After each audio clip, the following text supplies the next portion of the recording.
Often growing up, we are used to hear this in leadership camps. Leadership is about responsibility. But I think courage is the one thing that all great leaders have to have.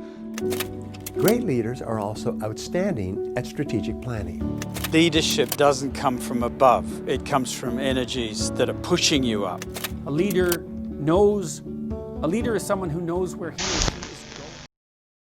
After hearing all this in multiple locations and numerous times, naturally you think this is it. This is the perfect recipe to become a good leader, right? But why are we still in this situation? Pushed to the brink of total collapse. And if this is the good recipe to produce great leaders, why are people still suffering?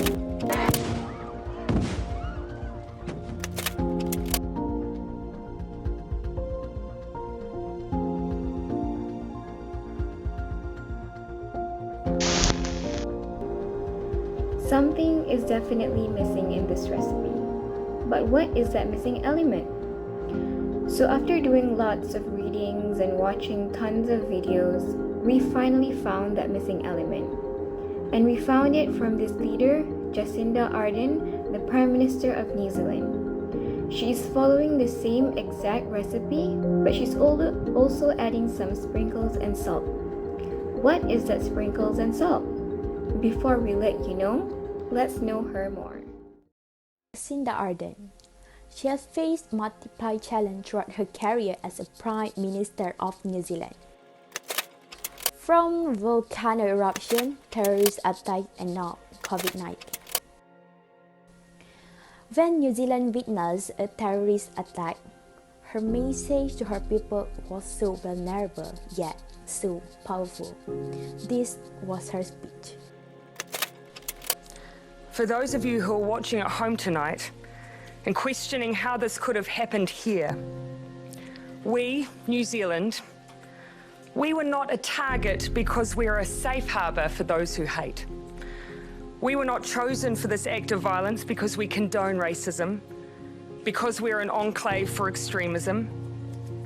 We were chosen for the very fact that we are none of these things, because we represent diversity, kindness, compassion, a home for those who share our values, refuge for those who need it. And those values, I can assure you, will not and cannot be shaken by this attack. And secondly, the strongest possible condemnation of the ideology of the people who did this. You may have chosen us, but we utterly reject and condemn you. And after 10 days of the attack, she changed the gun law, announcing that New Zealand will ban all military-style semi-automatic weapons. We will also ban all assault rifles. In fact, she broke the norms by being the first world leader who bring her baby, to a United Nations conference. She is also the first world leader who goes on maternity leave while in office.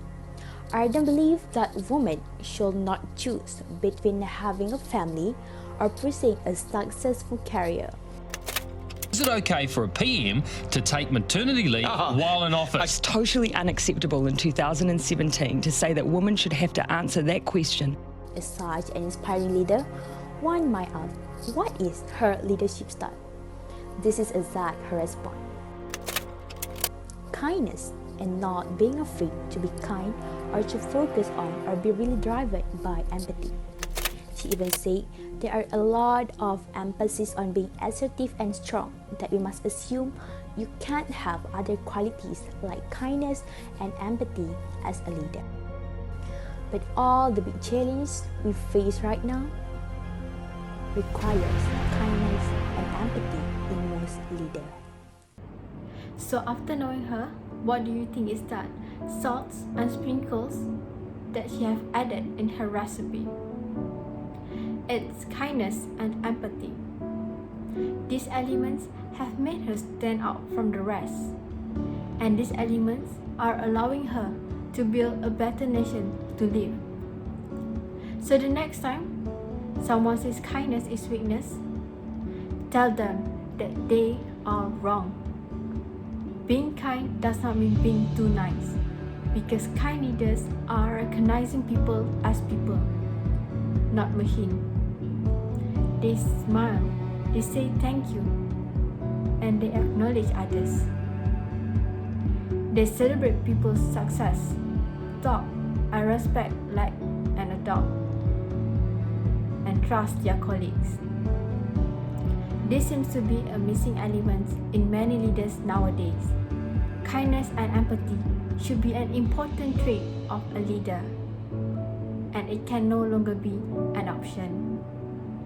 It should be emphasized. Thank you.